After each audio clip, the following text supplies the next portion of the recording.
നമസ്കാരം കേരള. കാൻ ചലച്ചിത്രവേദിയിൽ അഭിമാനമായി ഇന്ത്യയും മലയാളവും തിണങ്ങുകയാണ്. All We Imagine as Light എന്ന ചിത്രം മികച്ച രണ്ടാമത്തെ ചിത്രത്തിനുള്ള ഗ്രാൻഡ് പ്രീ പുരസ്കാരം സ്വന്തമാക്കി. മുംബൈ സ്വദേശിയായ പായൽ കപാഡിയ എന്ന സംവിധായികയാണ് ഈ ചിത്രം ഒരുക്കിയത്. ഇന്ത്യക്ക് നേട്ടവും കേരളത്തിന് അഭിമാനവുമായി ഈ ചിത്രത്തോടൊപ്പം തന്നെ നിലപാടുകളുടെ രാഷ്ട്രീയവും ചർച്ചയാവുകയാണ്.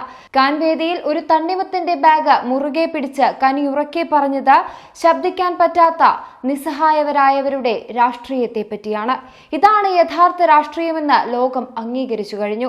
ലോകം ഉറ്റുനോക്കുന്ന കാനിലെ സ്വപ്നവേദിയിൽ മലയാളിയുടെ നിലപാട് പറയാൻ കനി കാണിച്ച ധൈര്യത്തിനൊപ്പം ഉയർന്ന സംശയമാണ് തണ്ണീർമത്തൻ എങ്ങനെയാണ് പലസ്തീൻ ഐക്യദാർഢ്യത്തിന്റെ അടയാളമായതെന്ന്.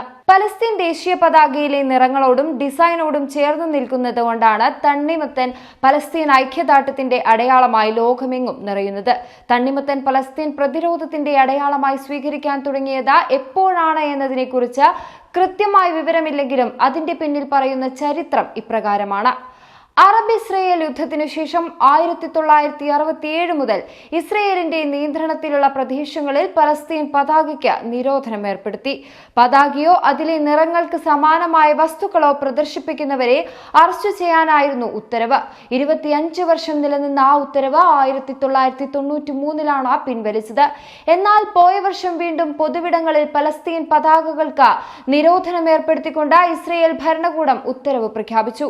1980കളിൽ തന്റെ ആർട്ട് ഗാലറിയിൽ സെൻസർഷിപ്പിനെത്തിയ ഇസ്രയേൽ പട്ടാളക്കാരനാണ് തണ്ണിമത്തൻ പ്രതിരോധ അടയാളമായി മാറ്റിയതെന്നാണ് പലസ്തീൻ ചിത്രകാരനായ സ്ലീമൻ മൻസൂർ പറയുന്നത്. ഒരിക്കൽ സ്ലീമന്റെ ആർട്ട് ഗാലറിയിൽ പരിശോധിക്കാൻ ഇസ്രയേൽ പട്ടാളക്കാരനെത്തി. പലസ്തീനുകളുടെ പ്രതിരോധവുമായി ബന്ധപ്പെട്ട ചില ചിത്രങ്ങൾ ഗാലറിയിൽ നിന്ന് പട്ടാളക്കാരൻ പിടിച്ചെടുക്കുകയായിരുന്നു.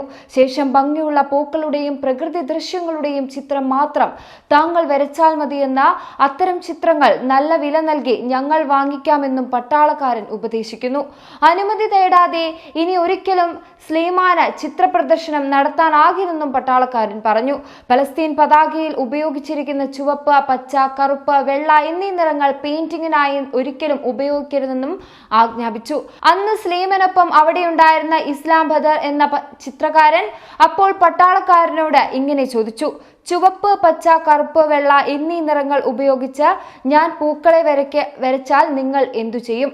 ആ നിറങ്ങൾ ഉപയോഗിച്ച് നിങ്ങൾ എന്തു വരച്ചാലും ഞങ്ങൾ കണ്ടുകെട്ടും. ഇതാ തണ്ണീർമത്തന്റെ ചിത്രമായാൽ പോലും. പട്ടാള സംഘത്തലവന്റെ മറുപടി ഇപ്രകാരമായിരുന്നു.